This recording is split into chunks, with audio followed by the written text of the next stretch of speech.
Welcome back, boys and girls. And for defense shooting, where I have to draw and fire as fast as I can, and when every split second counts, we really need to train how to point and shoot. And that's not easy training at home. When you're training yourself with a red dot, you could see the red dot, but when you're doing a point shooting, you really don't know where your gun is pointing at. And most range will never let you shoot point shooting. Where I am practicing point shooting at my dreamland, but at the same time, if I wanted to build my muscle memory better, I thought about one solution. And I'm not sure if this is gonna work or not, but it's that right there. This is both-sided laser, and if this matches with my red dot, I could practice how to point and shoot at home. So here it is.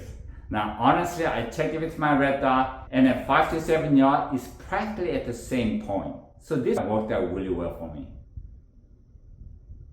So now as I'm pointing, I can see my red dot and I can see where I have to point my hand to hit the target where I want it. So by trying this over and over again at different targets, my muscle memory is building, and I'm thinking this is gonna help a lot. Well, let's hit the dreamland and see how it does. Okay, this is at 5 yards, and honestly I tested this out at home.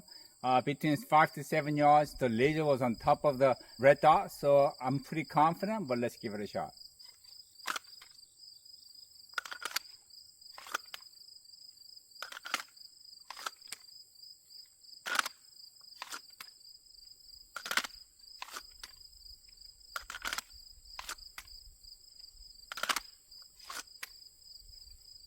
Now one thing that I noticed is that my usual draw, my laser seems to be aiming high to the left, but coming straight from my chest is going straight forward. So I think that's the best draw.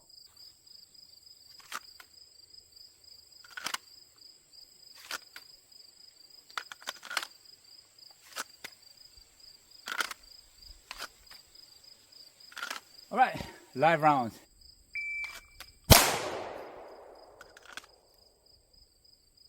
.98,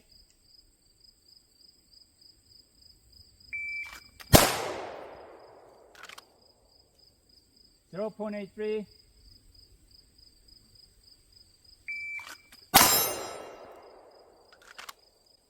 0.89,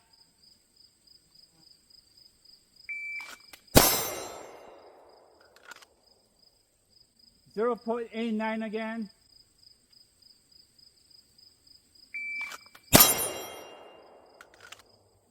0.82,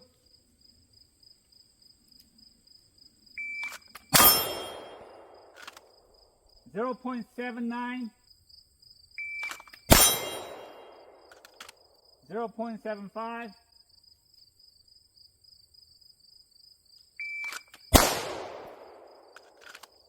0.77,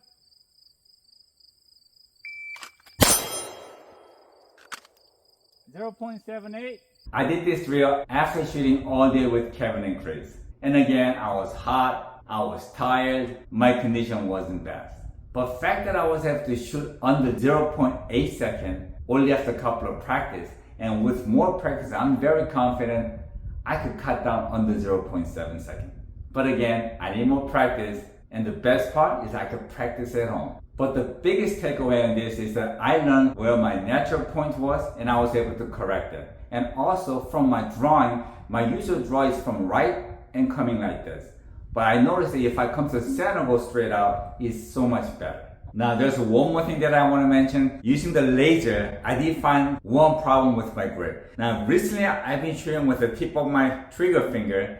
Now one thing that I found out is that because I do have a large hand and I do have a long finger, I think it's different for everybody. For me to have it at the tip of my finger, and I don't know if you can see it or not, and if I tend to pull the trigger, it tends to push to my left. So I notice that when I'm shooting, and when I do pull a shot, it's always to my left, and it is true for the most right-handed shooters. But if I put my finger right in front of the last joint, and when I pull from here, it actually goes up and down, not side. So having it at the tip, it tends to pull to left, and right in front of the last joint, it tends to pull up. So this is much better. And if I have my finger in too deep, it's gonna pull to my right. And that's one thing that I'm gonna correct. So instead of putting it at the too deep, unless I wanna shoot really fast, if I wanna shoot more accurate, And even more further distance, right in front of my last joint is where I want to have my trigger on. Without the laser, I would have never known, but seeing the laser beam moving left to right and up and down, I was able to find where I want to have the trigger on my trigger finger. I know a lot of us say when you pull the trigger, you want to pull it gentle, but when you're in a hurry and when you're shooting fast,